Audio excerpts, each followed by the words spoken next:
दोस्तों ये कहानी एक ऐसे बिगड़े हुए लड़के की है जिसे एक अमीर आदमी अपनी बेटी की सिक्योरिटी के लिए रखता है, लेकिन वो लड़का अपने ही मालिक की बेटी को अपने प्यार के जाल में फंसा लेता है और उसके साथ दिन रात घफा घफ करता है। लेकिन कहानी में ट्विस्ट तब आता है जब कोई अनजान इंसान उस लड़की को मारने के लिए उसके पीछे पड़ जाता है। तो चलिए देखते हैं किस तरह से वो लड़की उससे अपनी जान बचाती है। मूवी की स्टार्टिंग में हम इरोस नाम के एक लड़के को देखते हैं। इरोस छोटे मोटे क्राइम करता था, इसलिए अभी वो जेल में है। वही मैक्स नाम का एक आदमी इरोस से मिलने के लिए आता है और उसे जेल से छुड़वा लेता है। दरअसल इस आदमी ने इरोस को इसलिए जेल से निकलवाया था ताकि इरोस इसकी मदद कर सके। अगले सीन में हम एक कॉलेज को देखते हैं जहाँ काफी सारी लड़कियाँ अपने डांस की परफॉर्मेंस कर रही होती है, लेकिन तभी एक लड़की के ऊपर स्टेज पर लगी हुई लाइट गिरने वाली होती है, लेकिन इरोस वहाँ आकर उस लड़की को बचा लेता है। अगले सीन में हम इरोस को उसके दोस्तों के साथ देखते हैं जिनका नाम मेटी और रोनी होता है। इरोस एक बिगड़ा हुआ आवारा लड़का और अनाथ है और वो पैसे कमाने के लिए कुछ भी करने के लिए तैयार होता है, इसलिए अपने दोस्तों के साथ छोटे मोटे क्राइम करता है। वही हम मैक्स को देखते हैं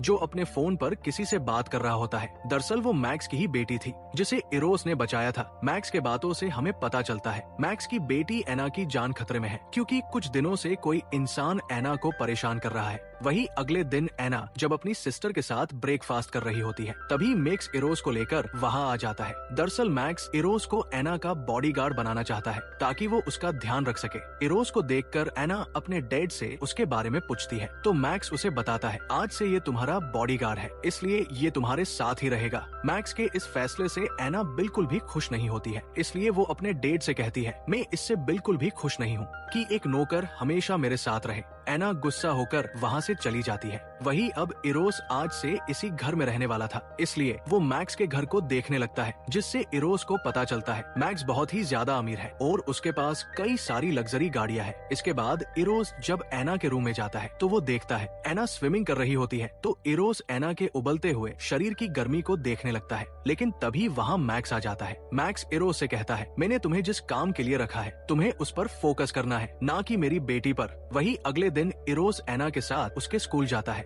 जहाँ सभी बच्चे इरोस को अजीब तरह से देखने लगते हैं। एना के स्कूल में सभी अमीर और बिगड़े हुए बच्चे पढ़ते हैं। इरोस जब एना के साथ उसकी क्लास में जाता है तो क्लास के टीचर भी इरोस का मजाक बनाते हैं और उसके बारे में उल्टी सीधी बातें बोलते हैं क्योंकि इरोस दिखने में बिल्कुल मिडिल क्लास और एक आवारा लड़के की तरह लग रहा था। क्लास खत्म होने के बाद एना जब बाहर आती है तो वो इरोस के ऊपर गुस्सा होती है और उसे खुद से दूर चलने के लिए कहती है। वही जब एना अपनी फ्रेंड्स के साथ बैठी होती है तो उसके सभी दोस्त इरोस के बारे में अजीब बातें करते हैं और कुछ बच्चे तो इरोस और एना के ऊपर मीम बनकर सोशल मीडिया पर डाल देते हैं। ये सब देखकर एना को बिल्कुल भी अच्छा नहीं लगता है, इसलिए वो एक जगह आकर बैठ जाती है। लेकिन वहाँ एना का एक्स बॉयफ्रेंड सेम आ जाता है और वो एना को परेशान करने लगता है। सेम एना को आज रात उसके साथ घफा घफ करने के लिए कहता है, लेकिन एना उसे मना कर देती है क्योंकि एना ने कुछ दिन पहले ही सेम से ब्रेकअप कर लिया था। सेम एना को उसके साथ चलने के लिए फोर्स करने लगता है, लेकिन एना उसे वहाँ से भगा देती है। अगले दिन एना और इरोस कहीं जा रहे होते हैं तो एना इरोस से पूछती है तुम कौन हो और मेरे डैड मेरी ही उम्र के लड़के को मेरा बॉडीगार्ड कैसे रख सकते हैं। इस पर इरोस उसे बताता है बचपन में मेरे मोम डैड की मौत हो गई थी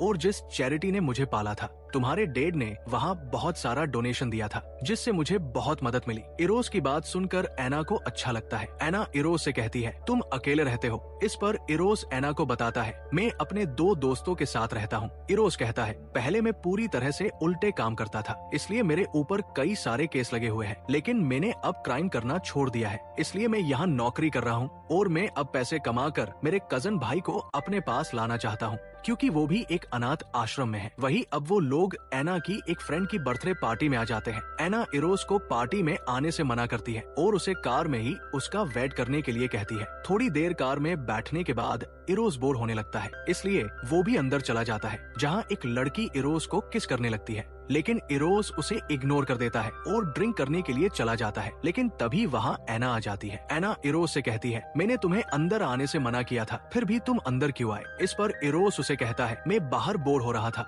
वही पार्टी में आए सभी लड़के और लड़कियाँ एक जगह खड़े होकर अपने बारे में बताने लगते हैं। इरोस भी ये सब देख रहा होता है। वही एना का एक्स बॉयफ्रेंड भी वहाँ आता है और वो इरोस और एना के बारे में उल्टी सीधी बातें बोलने लगता है। इससे एना को उसके ऊपर बहुत गुस्सा आता है, इसलिए वो उसके पास जाकर उसके ऊपर ड्रिंक का ग्लास डाल देती है। ये सब देखकर इरोस भी वहाँ आ जाता है और वो सेम को मारने लगता है। और उसे कहता है आज के बाद एना से दूर रहना। इसके बाद एना इरोस को लेकर वहाँ से चली जाती है। अगली सुबह मेटी और रोनी इरोस से मिलने के लिए एना के स्कूल में आते हैं। इरोस उन्हें देखकर कहता है तुम लोग यहाँ क्या कर रहे हो? तो वो इरोस को बताते हैं हमारी किसी से लड़ाई हो गई है, इसलिए तुम्हें अभी हमारे साथ चलना होगा। ये सुनकर इरोस एना को अकेला छोड़कर अपने दोस्तों के साथ चला जाता है। लेकिन थोड़ी ही देर में एना भी अपनी कार लेकर इरोस के पास पहुंच जाती है। ये देखकर इरोस काफी हैरान होता है और एना से पूछता है तुम यहाँ क्या कर रही हो? तो एना उसे कहती है मुझे भी तुम्हारे साथ आना था। वही अब उन लोगों की लड़ाई शुरू होती है।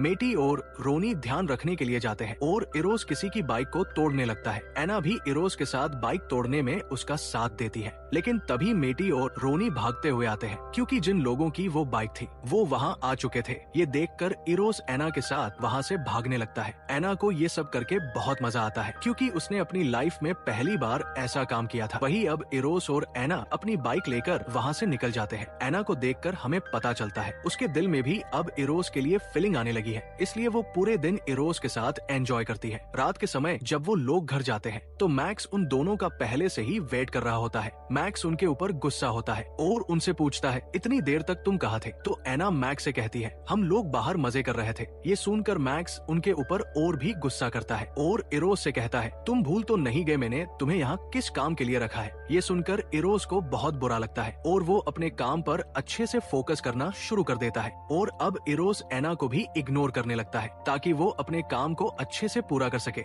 वही एक दिन एना जब स्कूल में होती है तो वो अपने लॉकर से कुछ निकालने के लिए जाती है तो लॉकर से एक गैस निकलनी है जो सीधा एना के मुंह पर जाती है। ये सब उसी इंसान ने किया था जो कुछ दिनों से एना को परेशान कर रहा था क्योंकि वो एना को डराना चाहता था। इसी तरह वो एना को डराने के लिए कभी उसकी गंदी पेंटिंग बाथरूम में बना देता है और कभी उसके बारे में उल्टी सीधी बातें लिख देता है। इन सब से एना काफी ज्यादा परेशान रहने लगी थी, लेकिन वो इस बारे में इरोस से कुछ बात नहीं करती है। वही एक दिन रात को इरोस अपनी ड्यूटी खत्म करके कहीं जा रहा होता है। तभी एना की सिस्टर इरोस के पास आती है और उसे बताती है किसी ने इरोस का फेक अकाउंट बनाया है और वो उसे फालतू की फोटो भेज रहा है। ये देखकर इरोस उसे कहता है एना से कहना मुझे उससे बात करनी है। लेकिन एना की सिस्टर इरोस से कहती है तुम कहाँ जा रहे हो? हमें भी तुम्हारे साथ चलना है। ये कहकर वो वहाँ से चली जाती है। इसके बाद एना और उसकी सिस्टर तैयार होकर बाहर आ जाती है और इरोस के साथ चली जाती है। इरोस उन दोनों को लेकर एक क्लब में आ जाता है जहाँ इरोस के दोस्त रोनी और मेटी पहले से ही वहाँ आए हुए थे। एना देखती है इरोस के सभी दोस्त उसके जैसे ही है और वहाँ इरोस को सभी लोग अच्छी तरह से जानते हैं और सभी लोग इरोस को वहाँ लीजन के नाम से बुलाते हैं। ये देखकर एना इरोस से काफी ज्यादा इम्प्रेस हो जाती है। वही लिली को इरोस का दोस्त रोनी मिल जाता है, इसलिए वो एना को अकेले छोड़कर उसके साथ मजे करने के लिए चली जाती है। इसके बाद इरोस भी एना के पास आ जाता है। एना इरोस की किस करती है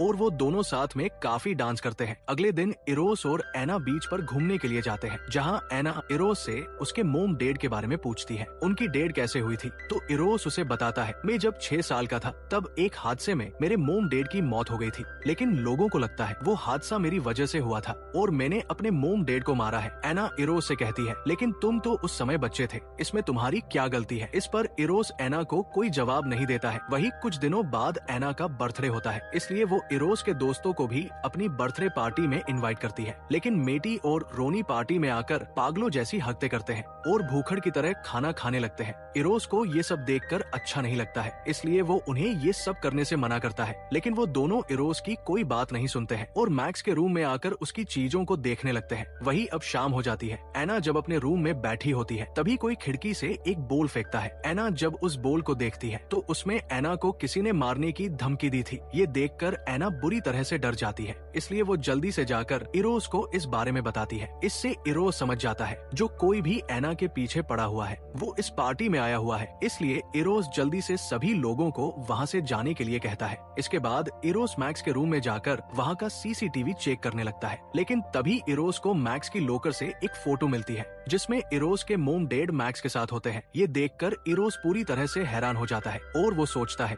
मैक्स उसके मोम डेड को कैसे जानता है। इरोस इस बारे में एना को भी बताता है तो एना भी ये देखकर हैरान होती है और वो इरोस से कहती है आखिर मेरे डेड और तुम्हारे पेरेंट्स का क्या कनेक्शन था। एना अपना और इरोस का मूड सही करने के लिए इरोस के साथ रोमांटिक होने लगती है तो इरोस भी इसमें एना का साथ देता है और वो दोनों एक दूसरे की प्यास बुझाते हैं। वही अब कुछ दिन बीत जाते हैं लेकिन अभी भी एना को अजीब धमकियां मिल रही थी। एना और इरोस को एना के एक्स बॉयफ्रेंड पर शक होता है क्योंकि एना ने उसे छोड़ दिया था। शायद इसलिए वो ये सब कर रहा है। इसी बात का पता लगाने के लिए एना और इरोस सेम के घर उसकी बर्थडे पार्टी में जाते हैं, जहाँ एना और इरोस सेम के रूम जाकर उसके कमरे की तलाशी लेने लगते हैं। लेकिन तभी वहाँ सेम आ जाता है। ये देखकर इरोस और एना एक अलमारी में छुप जाते हैं। सेम एक लड़की को लेकर अपने रूम में आता है और उसकी गुफा में धमाके करने लगता है। सेम को देखकर एना का भी मूड बन जाता है, इसलिए वो इरोस को गर्म करने लगती है। लेकिन तभी गलती से नीचे कुछ गिर जाता है, जिससे सेम को पता चल जाता है अलमारी में कोई है। सेम जब अलमारी को खोलता है तो उसे वहाँ इरोस और एना दिखाई देती है। एना सेम को लात मारकर इरोस के साथ वहाँ से भाग जाती है। एना को ये सब करके बहुत मजा आता है। वही जब वो लोग घर आते हैं तो उन दोनों का भी मूड बन जाता है, इसलिए वो दोनों एक दूसरे की सवारी करने लगते हैं। अगले दिन इरोस और एना जब स्कूल जा रहे होते हैं तभी उनकी कार से धुआं निकलने लगता है। ये देखकर वो दोनों कार से बाहर आ जाते हैं और उनकी कार ब्लास्ट हो जाती है। इन सब से एना अब और भी ज्यादा डरने लगी थी। इसके बाद जब वो दोनों घर आते हैं तो मैक्स भी वापस आ गया था। मैक्स को इरोस और एना के बारे में सब पता चल गया था कि वो दोनों रात में क्या करते हैं, इसलिए मैक्स उन दोनों पर काफी गुस्सा होता है और वो इरोस को जॉब से निकाल देता है। इरोस मैक्स से पूछता है, आप मेरे मोम डैड को कैसे जानते हो? तो मैक्स उसे बताता है, मैं तुम्हारे पेरेंट्स को अच्छे से नहीं जानता हूँ, लेकिन वो कभी कभी मेरे रेस्टोरेंट में खाना खाने के लिए आते थे। ये सुनकर इरोस समझ जाता है मैक्स उनसे झूठ बोल रहा है, इसलिए इरोस वहाँ से चला जाता है। वही अब कुछ दिन बीत जाते हैं। इरोस और एना ने भी अब एक दूसरे से मिलना छोड़ दिया था और वो अब एक दूसरे से बिल्कुल भी बात नहीं करते थे। वही एक दिन एना जब अपने रूम में सो रही होती है तभी उसे अपने बिस्तर के नीचे से एक बुक मिलती है। एना जब उस बुक को देखती है तो उस बुक के अंदर बिल्कुल वैसी ही पेंटिंग बनी होती है जिस तरह से एना को धमकियां मिलती थी। ये देखकर एना समझ जाती है इरोस ही उसे इतने दिनों से धमकियां दे रहा था, क्योंकि वो बुक इरोस की ही होती है। वही अगले दिन एना इरोस से इस बारे में बात करने के लिए जाती है। एना इरोस से कहती है, तुम मेरे साथ ऐसा क्यों कर रहे हो? मैंने तुम्हारा क्या बिगाड़ा है? इस पर इरोस एना से कहता है, मैंने ऐसा कुछ नहीं किया है, क्योंकि मैं तुमसे सच्चा प्यार करता हूँ और मैं तुम्हें कभी भी धमकी नहीं दे सकता हूँ। ये सुनकर एना भी इरोस की बात मान जाता है और उसे इरोस के ऊपर विश्वास हो जाता है, इसलिए वो इरोस को किस कर लेती है और इसके बाद ये दोनों अपना आगे के कार्यक्रम को पूरा करने के लिए घर आ जाते हैं और जमकर एक दूसरे की सवारी करते हैं। अगली सुबह एना जब अपने फोन में रील्स देख रही होती है तभी उसे मेटी का वीडियो दिखाई देता है जिसमें वो एना के स्कूल में सफाई कर रही है। इससे एना को समझ आ जाता है मेटी उनके स्कूल में सफाई का काम करती है। एना जब इस बारे में इरोस को बताती है तो उसे इस बारे में कुछ भी पता नहीं होता है। इससे एना को मेटी के ऊपर शक होता है और वो इरोस से कहती है, मुझे लगता है मेटी ही मुझे परेशान कर रही है। ये सुनकर इरोस मेटी से इस बारे में बात करने के लिए उसके पास जाता है। इरोस मेटी से कहता है, तुम एना के स्कूल में काम करती हो, लेकिन तुमने मुझे इस बारे में कभी कुछ नहीं बताया। मेटी इरोस को उसकी बात का सही से जवाब नहीं देती है।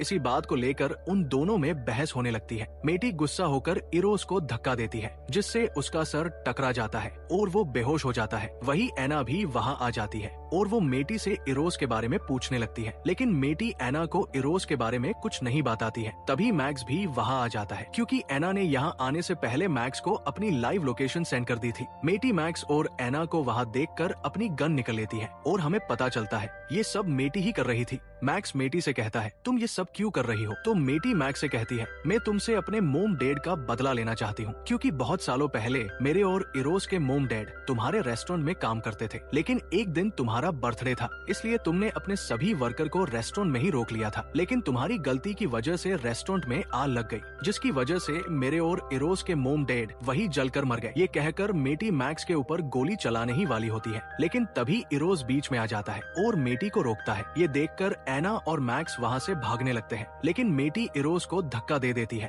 और मैक्स को शूट करती है, जिससे मैक्स की वही डेट हो जाती है। इसी तरह से मेटी ने मैक्स से अपने मोम डैड का बदला ले लिया था। वही हम कुछ दिनों बाद का सीन देखते हैं जहाँ इरोस एना के साथ होता है। एना को अपने डैड की मौत का कोई दुख नहीं था, क्योंकि उनकी वजह से रेस्टोरेंट में काम कर रहे बहुत सारे मासूम लोगों की जान गई थी। इसलिए एना अब इरोस के साथ ही रहती है और इसी सस्पेंस के साथ इस मूवी की एंडिंग हो जाती है। दोस्तों, मूवी पसंद आई हो तो वीडियो को लाइक और चैनल को सब्सक्राइब करना ना भूले। Thanks for watching.